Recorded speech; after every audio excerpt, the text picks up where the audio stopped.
오늘 오후에 하나님이 우리에게 주시는 말씀은 교회는 깨어 일어나라입니다.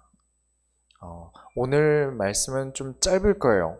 왜 짧냐면 성경이 짧기 때문에 길지 않은 내용을 가지고 있기 때문에 저도 짧게 할 겁니다. 우리 소원교회는 모든 설교들이 어떻게 가고 있죠? 한 장씩 넘어가고 혹은 한 파트씩 넘어갑니다. 그러면서 철저하게 성령 인도받고자 하고 있어요. 어떤 목사님이 개인적인 생각을 가지고 성경을 끄집어내서 풀어내는 게 아니라 하나님이 주신 말씀을 한 장 한 장 넘어가면서 인도를 받고 있어요. 그러던 중에 오늘 사도행전 12장에 들어왔는데 내용은 짧지만 우리 소원교회 원단과도 하나님이 굉장히 많은 연관이 있는 말씀을 주셔서 굉장히 감사합니다.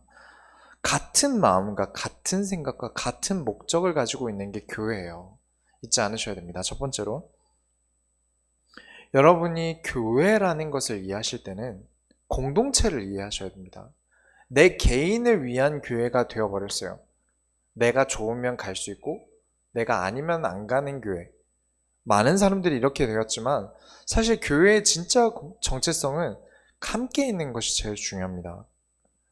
12장 1절부터 2절에 그때 헤롯 왕이 손을 들어 교회 중에서 몇 사람을 해하려 하여 요한의 형제 야고보를 칼로 죽이니.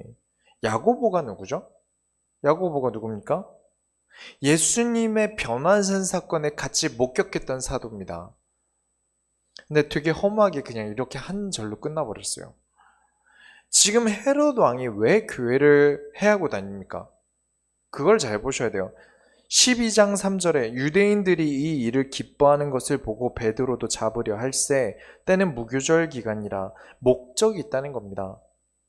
헤롯이 어떤 정치적인 이유 때문이 아니라 유대인들이 기뻐할 일, 본인의 정치적 입지가 보장되는 정치적인 일 때문에 지금 교회를 핍박하고 있는 거예요.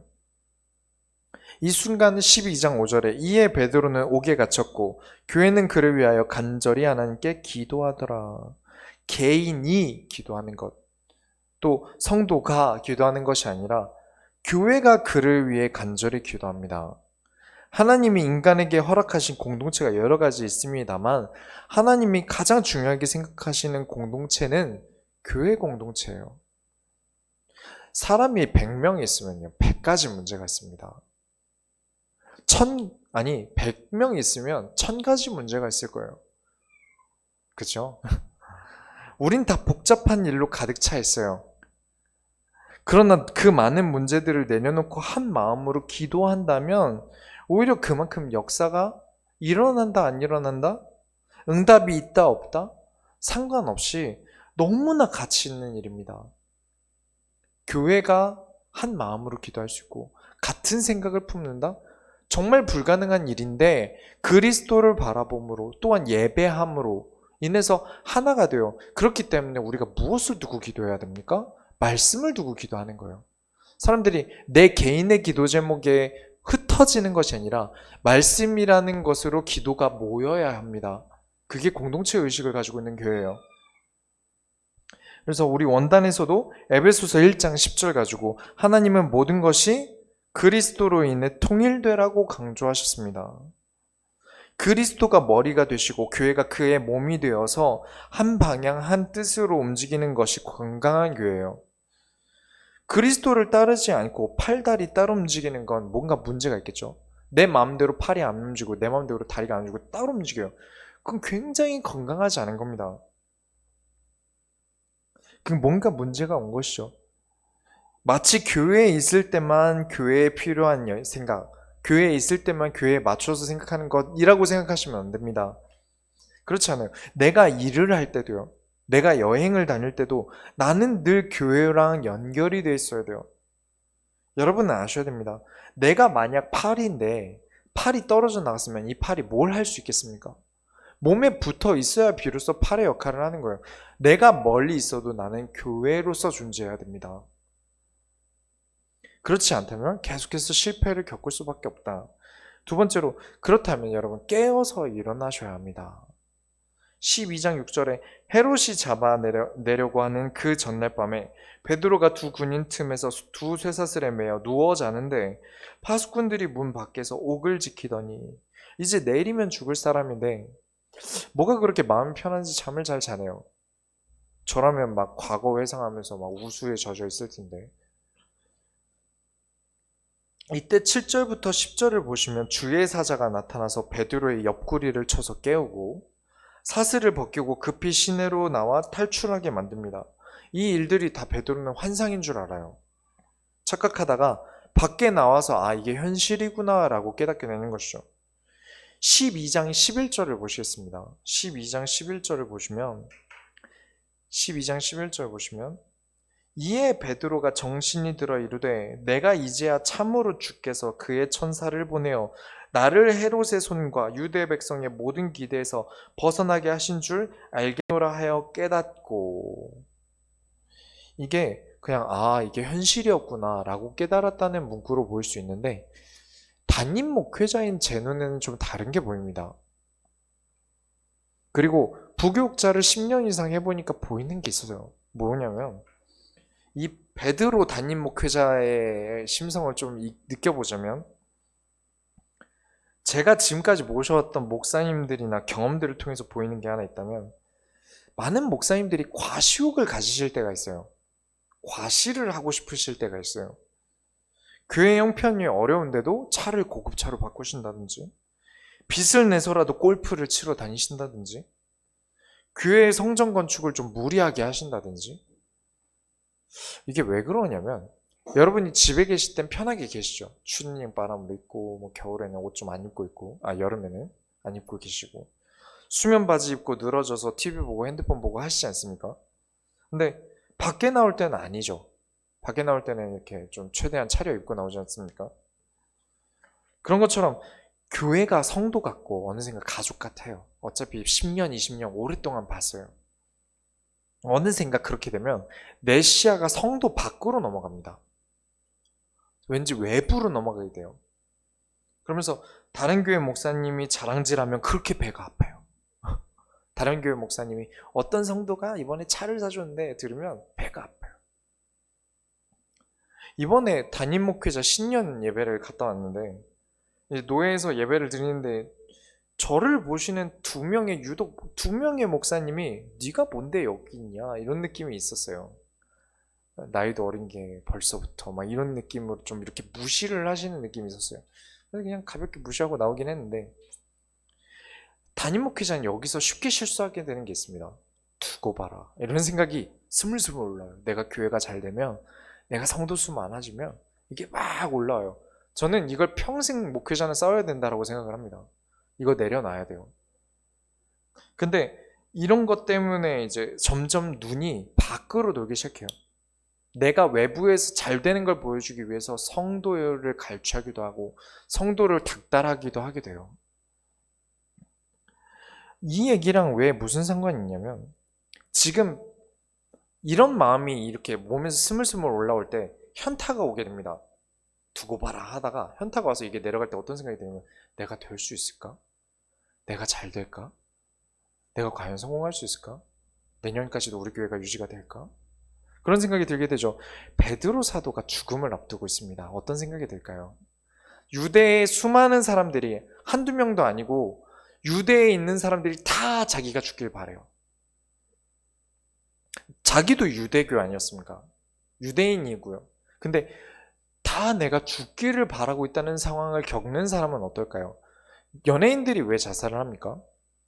이렇게 선풀 많이 달리고 팬들 많은데 악플 한 개만 보이면 이상하게 눈이 거기로 가요. 그게 막 10개, 20개 쌓이면 이 세상 사람들이 다 자기 욕하는 것 같아요. 그래서 우울증에 걸린다고 합니다. 그런 것처럼 베드로가 나는 잘 될 거야, 우리 교회는 응답받을 거야 했는데 나는 이제 내일 죽게 생겼어요. 몇 번의 고비인지도 모르겠어요. 유대인들은 다 자기가 죽길 바래요. 그러던 중에 하나님이 나를 나오게 하셔서 하나님이 지키시고 계시구나. 환상인 줄 알았는데 깨어보니까 현실이고, 하나님이 그 많은 유대인들이 나를 죽길 바라는 그 기대에서 벗어나게 하셨다. 나는 하나님이 나를 책임지고 있구나라는 것들을 깨닫게 된다는 것입니다. 그리고 세 번째로 이제 되려 허무하게 죽는 헤롯이 있습니다. 이렇게 교회를 핍박하고 죽을 뻔하고 베드로를 죽이려고 하고 이런 것들을 겪는데 그럼 헤롯은 잘 나가야죠. 이렇게 정치질을 하면 잘 먹고 잘 살아야 되지 않습니까? 18절부터 19절에 날이 새매 군인들은 베드로가 어떻게 되었는지 알지 못하여 적지 않게 소동하니 헤롯이 그를 찾아도 보지 못하매 파수꾼들을 신문하고 죽이라 명하니라. 헤롯이 유대를 떠나 가이사랴로 내려가서 머무니라. 군인이 군인 역할을 못한 책임은 져야 됩니다. 어쩔 수 없어요. 영적인 일을 모르는 헤롯 입장에서는 당연히 본보기로 이 파수꾼들을 죽여야 되는 게 맞는 겁니다. 맞는 일을 했죠. 그리고 20절에 헤롯이 두로와 시돈 사람들을 대단히 노여워하니 그들의 지방이 왕국에서 나는 양식을 먹는 까닭에 한마음으로 그에게 나와 왕의 침소 맡은 신하 블라스도를 설득하여 화목하기를 청하니라. 무슨 말인지 잘 모르시겠죠? 무슨 뜻이냐면 이 두로와 시돈이라는 나라가 있었어요. 해양 지역인데 여기는 유다 왕국이 아니에요. 해외입니다. 외국인들이에요. 그런데 여기가 양식이 잘 안 나요. 농사가 잘 안 되기 때문에 무역을 가지고 먹고 살았습니다. 그렇다면 유다에서 수출하는 품목이 있었겠죠. 특히 유다에서 곡식을 많이 가져온 겁니다. 유다 왕국에서 곡식이나 양식을 많이 가져온 거예요. 근데 여기서 뭔가 정치적인 이념 때문에 둘이 좀 갈라질 일이 생긴 거죠. 부딪힌 거예요. 그래서 이것 때문에 다시 침묵을 다지고 다시 좀 경로를 뚫기 위해서, 왜냐면 두로와 시돈이 끊기면 해외 무역이 끊깁니다. 그래서 다시 화친을 해보려고 해외로 간 거죠. 헤롯 왕이. 그렇게 가서 연설을 해요. 원래 다른 나라 대통령이 오면 연설 한번 시키지 않습니까? 21절부터 22절에 헤롯이 나를 택하여 왕복을 입고 단상에 앉아 백성에게 연설하니 백성들이 크게 부르되 이것은 신의 소리요 사람의 소리가 아니라 하거늘. 여러 해석이 있습니다만 진짜 헤롯이 연설을 잘했을 수 있죠. 와 진짜 신같이 말한다 할 수 있는데 저는 좀 정치적인 해석을 많이 봅니다. 당시 어떻게 하죠? 지금도 그렇게 합니다. 정치인들이 이렇게 선거철 되면 연설하러 가잖아요. 그럼 연설할 때 거기서 피처링을 넣으시고 계신 분들이 있어요. 거기서 보고 계시면서 맞습니다. 누구를 국회로 하지 않습니까? 그런 것처럼 누군가를 심어놨을 것이다 라고 저는 봅니다. 누군가 심어놔서 이것은 신의 소리다 이러면서 분위기를 끌고 간 거죠. 근데 이 상황에서 본인이 흐뭇해하는 거죠. 나더러 신이라네. 그렇게 자신이 하나님의 일을 그러니까 뭔가 사람들이 그렇게 나오니까 이때 하나님을 말하기보다, 본인도 유대인이니까요, 말하기보다 자신이 영광을 받아요. 영광을 하나님께 돌리지 않는 거죠. 그렇게 돼서 어떻게 됩니까? 23절에 헤롯이 영광을 하나님께 돌리지 아니하므로 주의 사자가 곧 친히 벌레에게 먹혀 죽으니라. 왕이지 않습니까? 왕이면 대단하게 죽어야죠. 왕이면 대단하게 죽어야죠. 그런데 벌레에게 죽습니다. 교회가 우스운 사람들이 있어요. 교회가 우스운 사람들도 있고요. 교회가 별거 없어 보인다고 생각하는 사람들도 있고, 혹은 교회를 핍박하는 사람도 있습니다. 여기까지는 그래도 괜찮은데 교회를 이용해서 돈을 벌고요, 교회를 이용해서 명예를 얻는 것, 그리스도를 팔아서 명예를 얻는 것, 악함의 급이 다릅니다. 아예 다른 거예요. 몰라서 짓는 죄와 아는데 크게 짓는 죄는 더 다른 거예요. 우린 다 그렇게 생각하죠. 그래도 교회에 나오잖아. 나쁘지만 그래도 교회 와서 복음 말하잖아. 아니요, 그게 더 악합니다. 성경적으로 그게 더 악해요. 하나님 보시기에는 그리스도의 이름을 팔아서 나의 이득을 취하는 게 더 나쁩니다. 현재적으로는. 그래서 헤롯이 벌레에 먹혀 죽는다. 왕인데 가장 하찮은 것에 죽는다. 하나님이 그렇게 보여주시는 것이죠. 결론을 내리겠습니다. 헤롯이 이런 사건 바로 다음 구절을 보면 이제 헤롯이 겪게 된 상황과 정반대 상황이 나와요. 24절부터 25절에 하나님의 말씀은 흥황하여 더하니라. 바나바와 사울이 부조하는 일을 마치고 마가라 하는 요한을 데리고 예루살렘에서 돌아오니라. 잘 나가던 헤롯은 아주 별거 아니게 죽었어요. 근데 되려 흉년 때문에 힘들어진 예루살렘 교회는 안디옥 교회가 도우면서 핍박이 가득했던 유다에 오히려 하나님의 말씀이 흥황하여집니다. 막았는데 막지 못했고요.